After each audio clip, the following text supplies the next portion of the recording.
Hello mga kamamshi! Sa video ito ay ipapasyal ko po kayo sa isang napakagandang pasyalan dito sa Digos City.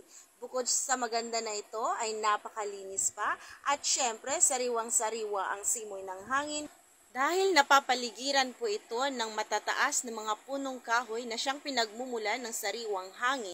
At syempre may mga upuan na kakaiba ang disenyo at napakagandang tingnan dahil ito ay pinaikot sa mga punong kahoy.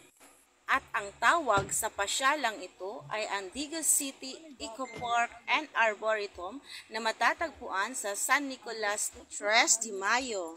At syempre, picture time! At syempre, pahuhuli pa ba ang aking partner in life? Let's go mga kamamshi! Ito po ang entrance natin. Pasensya na po at hindi ko na picturean o na videohan ang pagbayad po natin ng entrance fee. Pero ang entrance fee po dito sa Eco Park is tag 20 pesos per head.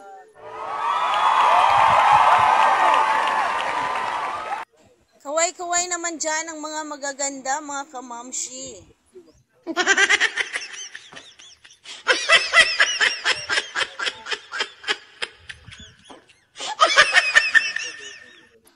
At ito ang bubungad sa atin, ang mga nagagandahang mga isda. Ito po ang tinatawag na koi.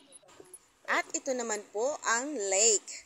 At sa pagkakaalam ko, may mga isda din silang inilagay dito para sa paglaki nila, pwede na tayong mamingwit. At sandali lang, may napapansin talaga ako sa dalawang.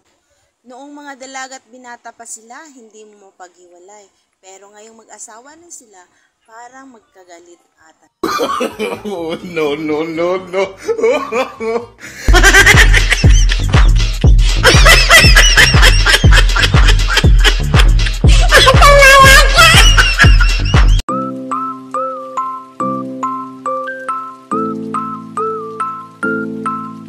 You're my sweetest addiction, you're my strongest in.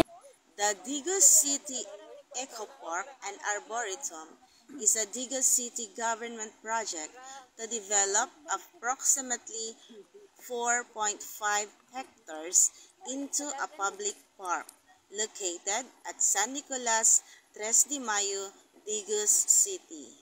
At syempre, ito ang pinakapaborito kong spot dito sa Eco Park. You're my sweetest addiction, you're my strongest inspiration, and I love you.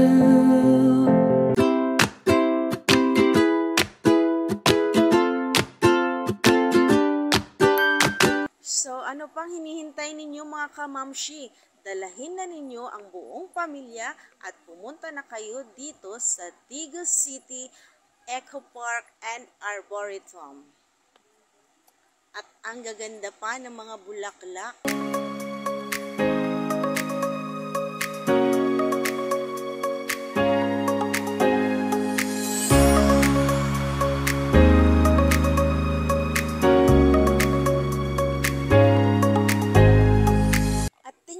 Naman ang aking partner in life.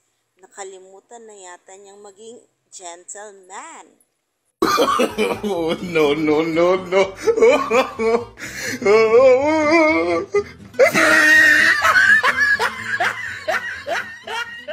Hindi naman pala mga kamamshi, hindi pa rin nawawala ang kanyang pagka-sweet.